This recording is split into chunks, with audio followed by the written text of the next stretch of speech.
Yo, what up guys, I'm Sammy and welcome back to the Soul Drop, and this is the Shoe Awards of 2025. So 2025 is already over. It's been a very quick but also very memorable and long year. I hope you guys had an amazing year this year, and also hope you guys have an amazing year next year. And yeah, Shoe Awards, of course, we're gonna take every category and see which shoe is the best in that category. So we're gonna be giving it a shoe award for this year or for the past year, pretty much, right? So yeah, if you guys do want to get any of these shoes, I'll try to leave in the free link in the description box. And if you do choose to get any of these shoes, it does help me out if you buy it through the free link in the description box. And also, if you guys have any questions, you guys can always reach out to me on Instagram. I try to get back to you guys on DMs as soon as I can. I'm sorry if I'm a little bit late in replying, but yeah, let's get it started right off with the lightest hoop shoe, right? So yeah, literally it's been the lightest hoop shoe for the entire freaking year, which is insane, which is the Li-Ning Ultralight 2025, right? So yeah, Ultralight of 2025. And yes, it is the ultralight or lightest shoe of this year. So it comes in at only freaking 8.4 ounces, which is there's literally no other shoe that's in the 8-ounce category, you know what I mean? Or that came out this year or for the past couple years to be exact. So yeah, 8.4 ounces for a hoop shoe is insane. Also, that shoe is extremely nice. The only thing I don't like about it is the impact protection. The cushion is actually quite soft, so if you're doing really hard impacts, it does hurt my feet. So that's the only thing, but the traction is really nice. It's using GCU. The upper, of course, is really thin, but also pretty supportive because it does have like reinforced fuse, so it is like kind of stiff and supportive where it needs to be supportive, right? But overall, obviously, it's an extremely light shoe. And then we also do have a consolation. I'm gonna have consolation prizes for most of these categories, and the second lightest hoop shoe by weight, of course, is the 361 Degrees Menace 2 Pro, coming in at only 9 ounces. So that shoe is extremely light as well. The cushion is a little bit better though, but it's still really soft, very low to the ground. So it's still not the best for impact protection, but still very nice and also still comfortable, right?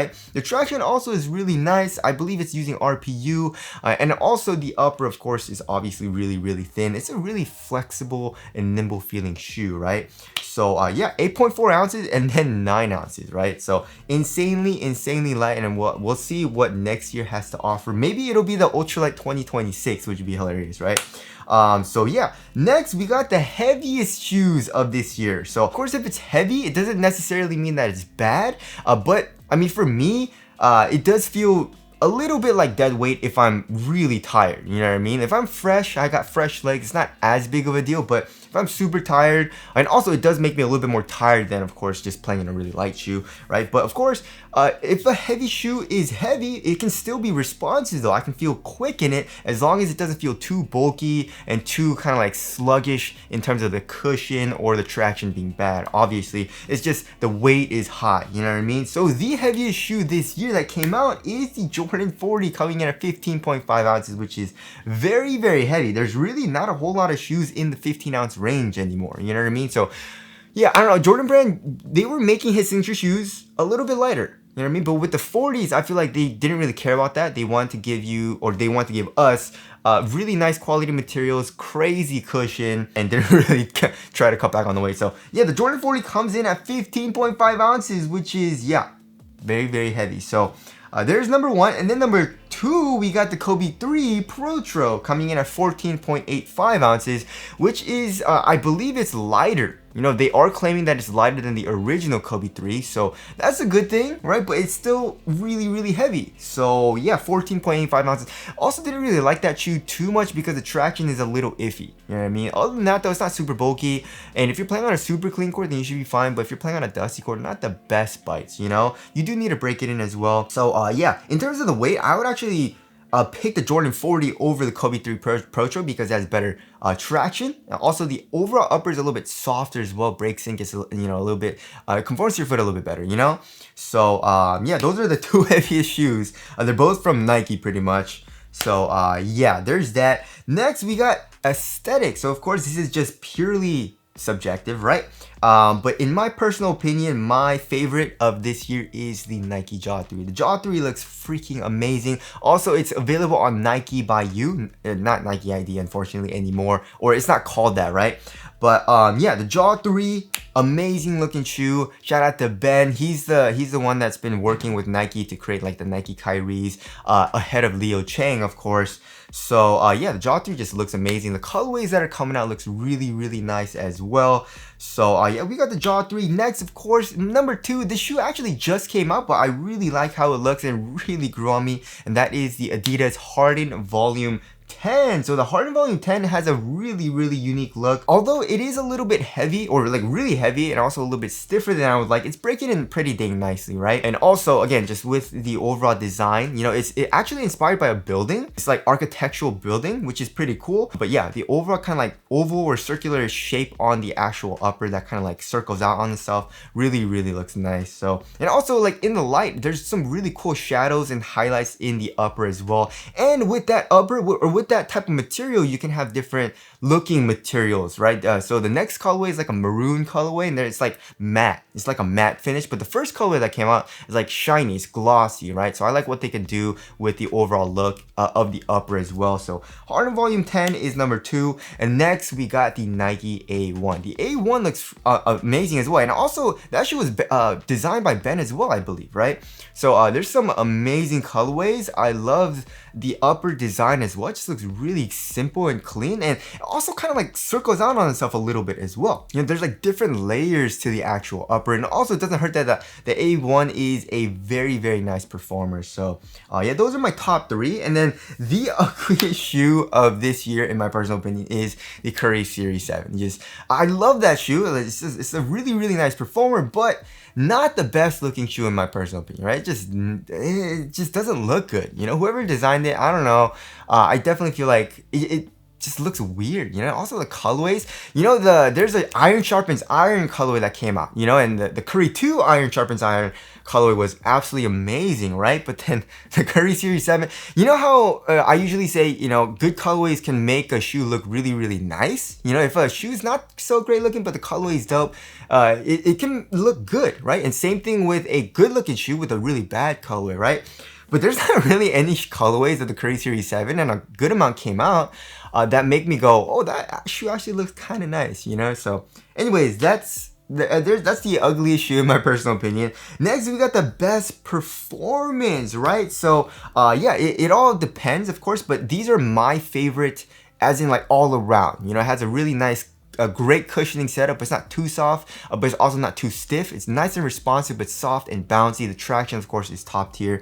Upper is thin, but supportive enough for me. I don't need that much support, you know. Overall, it's a lightweight shoe as well. So my top 3 is the Wild 12, right? The Wild 12 is freaking amazing. It's got the Super Boom. It's got a soft mesh struggle board. It's using GCU, has an amazing bite. It does pick up a little bit of dust though, but it wasn't a huge issue for me. The upper is really thin, right? And it's really soft, but it's supportive enough for me, and the carbon fiber plate overall makes the shoe feel springy, right? Which I do like as well. Same thing with the Gamma 1. The Gamma 1 is also extremely lightweight. I believe it was number 3 in the lightest hoop shoes that you can get in terms of weight, right? It's using GCU, and so it has phenomenal top tier traction. It's also using full length boom with a soft mesh struggle board and a boom insole. So the overall cushion is also extremely nice, but it does have a little bit more of a stiffer and responsive feel, especially comparing it to the Wild 12, and also with the upper, of course, it's using an ultra shell, and it's really, really thin. You know, you can see the individual strands of like kind of the TPU strands, right?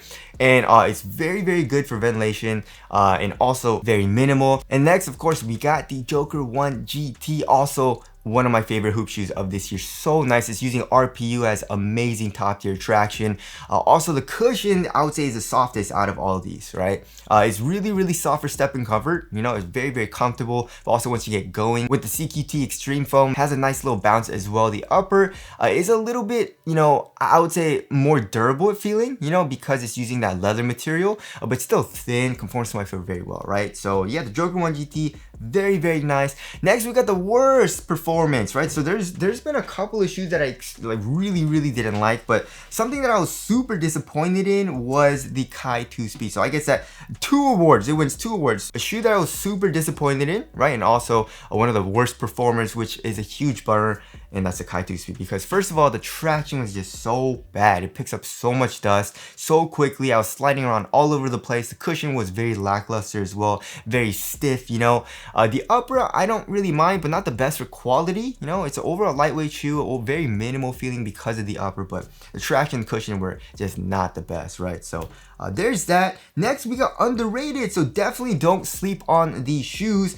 And actually, I've been seeing a lot of Way of Wades on the court, surprisingly. I'm like, oh, that guy's wearing Wades. You know, I feel like the popularity of Wade shoes has been going up for the past year, you know what I mean? So not a whole lot of Wade shoes, but yeah, definitely don't sleep on the Rigor AR3, which is Austin Reed's signature shoe. Very, very nice, super duper underrated, amazing guard shoe, you know what I mean? Like just really nice cushion. The traction is really nice as well. Overall, very, very nice bite, picks up a little bit of dust, upper is really thin, and the overall shoe is very supportive too, right? So, and very, very cheap. You can get it for like 80 to 100 bucks on like Rigor. So, yeah, there's an AR3. Also, a shoe that I've never seen at all since it came out is a Donda G7. It does feel a little bit bulky though. It feels a little bit bulky, but the cushion is extremely nice. The traction is really good. And it's just a really comfortable, cozy shoe. Not only from the cushion, but also the upper. You know, it has a really comfortable, cozy feel. So the Donda G7, definitely don't sleep on it. It's also on sale for like 100 bucks, right? So yeah, that shoe is really nice. And also one of my favorite hoop shoes of this year, which is the Joker 1 GT. I never seen the Joker 1 GT. Actually, I saw my first one the other day. Someone was wearing it. I was like, yeah, that guy's wearing the Joker 1 GT, you know? But other than that, I've never seen anyone wearing the Joker 1 or the Joker 1 GT. So definitely don't sleep on that, right? Next, we got the best traction, right? So of course, we got the Gamma 1. So the Gamma 1 is using full-on GCU, and a lot of shoes that I was playing on like the dirty courts, the Gamma 1 was my backup where I had amazing traction. I never had to worry about traction. It bites through dust extremely well, picks up very minimal dust, and of course has an amazing bite, right? So with the GCU, the Gamma 1 is phenomenal. And next, of course, we got the Joker 1 GT with the RPU, right? So yeah, amazing traction.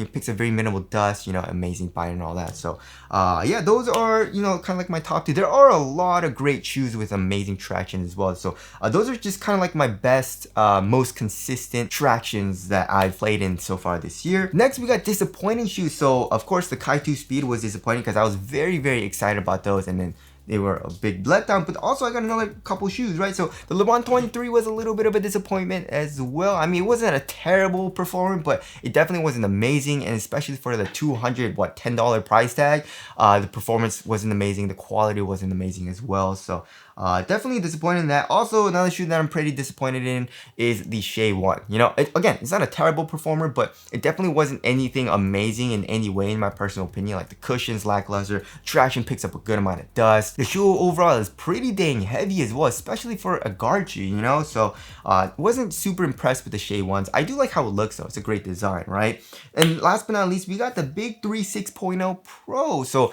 yeah, when it first came out, I was like, yo, I'm super duper excited, and I got it, and it just wasn't that amazing. The traction was the most disappointing part, you know? It picks up a lot of dust. It just wasn't a great bite. And also the cushion was super disappointing. You know, it has a soft mesh strobo board, but it was somehow like stiff, you know what I mean? So yeah, I wasn't a huge fan of that shoe, right?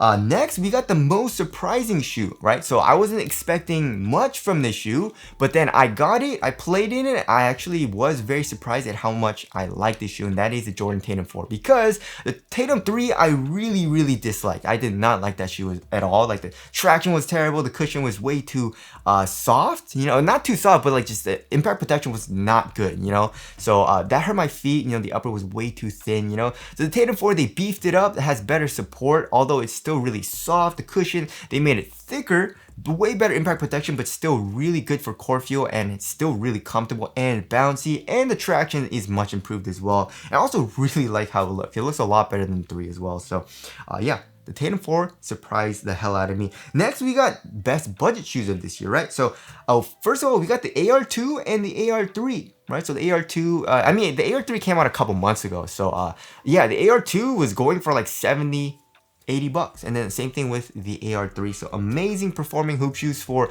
really cheap, right? And you get really good cushion as well. That's the thing that they, like, companies kind of take back, you know, they take away cushion in their cheaper shoes, you know what I mean? But with the AR2 and 3, they're giving us really nice cushion, soft mesh strobe boards, you know, great underfoot cushion and bounce, you know, so definitely really nice budget shoes. And also, of course, we got the GT Cut Academy, which you can get for like 50, 55 bucks, you know? So, yeah, that's just like 2 years old, 3 years old, I think, you know? So I wonder if they're gonna be coming out with the GT Cut Academy too.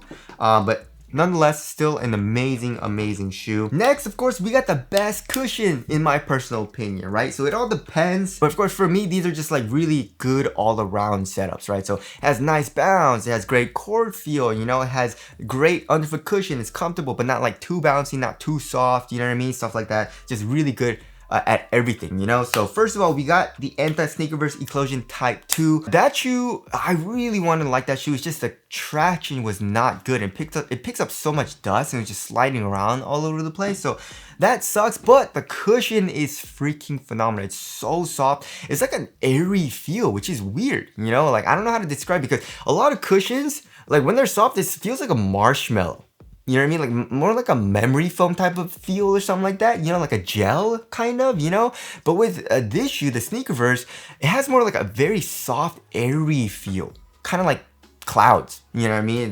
That's my way of describing it. But yeah, underfoot cushion, extremely soft, has a nice bounce, it has nice heel compression as well. Impact protection is amazing. The only thing is that, you know, of course, the core feel isn't the greatest, but of course, also it's not terrible. So there's that. Also, another shoe that I really like for cushion is the 808 Ultra and the 808 Ultra V2. They're using the exact same cushioning setup. So it's using a drop-in midsole, of course, with Super Boom, and it's just so soft, it's bouncy, and I would say borderline a little bit mushy. If you don't want something like really soft, you want something really stiff and responsive, I don't think it's the best option, but for me, it's good enough. I don't really mind it too much, and it's just really fun to play in. It has great core feel as well. So there's that. And last but not least, we got the Wild 12. It's also using Super Boom, right? It's a little bit stiffer for the underfoot feel. It feels more responsive than the 808 Ultra. It still has great core feel, good impact protection, good step and cover, but also a nice little bounce underfoot as well. So it's a little bit more responsive, a little bit stiffer than the 808 Ultra,